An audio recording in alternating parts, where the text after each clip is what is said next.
Hey, welcome back everybody. It's good to be back in the gym. Today we're going to be covering hooks and uppercuts. Let's get it. Alright, so for your hooks, what you got to remember here is that you want to be connecting at a 90-degree angle. Your arm should create a 90-degree angle so that you can get your arm fully behind it and generate more power. This is going to be for the lead hook and the rear hook. Both apply. And for these shorter ranged hooks, what you want to make sure is that your hand is parallel to the ground. What I mean by that is your palm should be facing the ground.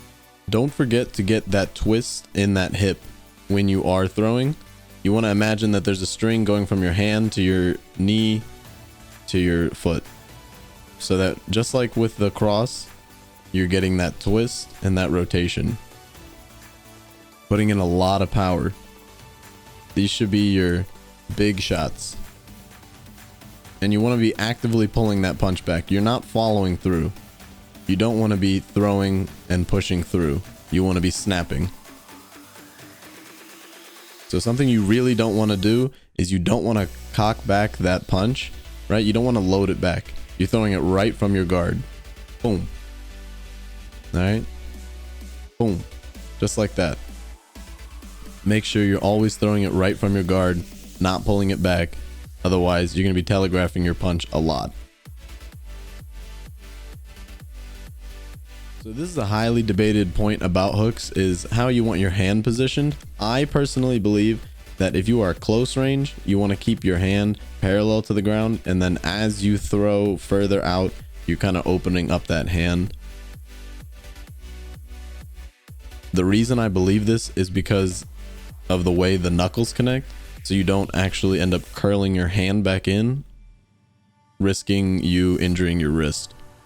So as I start to throw out, I'm kind of opening up my hand a little bit more, and my palm is going to slowly start to face me more than it is facing the ground. And obviously there's a certain extent to where you want to throw this, otherwise you'll just be slapping, which is not legal. Alright, now we're going to go ahead and go over the uppercuts, both the lead and the rear. So with your uppercuts, again, you want to make sure you're getting your power in from your hips, driving off the ground, really getting your legs into your punches. And again, as you can see, I'm popping that punch. I'm not following through. And the same thing like with the hooks, I want to ideally keep that 90-degree angle with my arm, so that I can properly support my wrist and my fist, so we don't cause any injuries. That nice 90-degree angle. As you can see, this is a little bit more of a longer range uppercut, but the same applies when you're closer in. I like to get a little lean with it and a little twist, just to kind of get my head off the center line as I throw my uppercuts. And just like with the hooks, I don't want to be cocking back that hand, right? Your elbow should never pass your body. It should be coming right from your guard. I'm opening up my arm and then immediately throwing. And like I said earlier, I like to get a lean with it to get my head off the center line when I do throw these uppercuts, especially if they're going to be longer range, as I'm demonstrating here. And like I said earlier, right, I don't want to be popping up with my punches. The more I sit with my punches, the more power I can get, because the more I can have my legs loaded up and almost like a spring, releasing that energy as I throw. Not popping all the way up, but more sitting with it, really incorporating my legs. Because also if I do pop up, you're risking yourself to be off balance, which the second you get hit, you're going to be falling over or stumbling, and your opponent can capitalize on that. So make sure you're staying nice and bent, nice and sharp. And make sure you're popping your punches and not following through, right? I don't want to follow through with my uppercuts. I just want to pop, get that snap, and pull it back. All right, so now let's take everything that we've learned for the hooks and take it over to the bag. Something I forgot to mention was the body hooks. Again, you are going to be dropping your hand a little bit, so it is going to be leaving you exposed. So you trying to want to throw this as quick as possible. As you can see, I personally like on the body shots to actually keep my hand facing towards me, my palm towards me, but that's just my personal preference. It's up to you how you want to throw it. I believe that is the correct way to throw it, and it feels the most natural. Alrighty, and then now let's bring it back up top. Again, 90-degree angle, hips coming in, following through, boom, pop, pop, pop, right back to my guard. For the body hooks, I also like to get a lean in it, getting my head off the center line so I'm less exposed when I do throw this, since my whole left side is open when I'm throwing the body hook.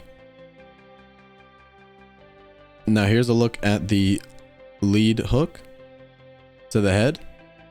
Again, boom, getting that snap, bringing it right back, 90-degree angle, keeping it right behind, right back to my guard, hips getting into it, all the good stuff you need to remember. All right, now let's take it over to the uppercut bag. So similarly to my body hooks, I like to again get that lean in for that uppercut, especially the lead one. Again, getting my head off the center line so I'm not an easy target to hit while I'm throwing this, because this does leave you exposed if your partner can time the counter. But again, as you can see, getting my hips into it, a nice pop, right back, trying to pop the bag, right? Imagining that this is someone's jaw, I'm trying to snap their head back. I'm not trying to push their head back. That snapping motion will cause that concussion. For your uppercuts, you really should be getting your lats into it. You should really feel it in your lats. So when you pop it, you're getting your legs and your lats into that uppercut. Here's an angle to see the rear uppercut a little bit better. And again, with your uppercuts, popping it, bringing it right back. Popping it, bringing it right back. You want to make sure you're also not going to be telegraphing it, right? Your elbow should stay in line with your body. It should not go behind it. Right from your guard, pop. Easy. Nice, just like that. And again, I'm staying nice and bent so I can generate a lot of power.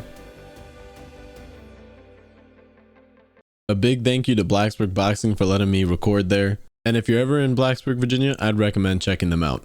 Thanks for watching, everyone. Go ahead and subscribe, like, and uppercut that notification bell to stay up to date on all my videos. Let me know down in the comments what topic you want me to cover next. Also, I stream on Twitch where you guys can come and ask me some more questions, or if you guys want to go over any spars or any boxing matches, we can check that out too. Thanks again, guys, and I'll see you in the ring.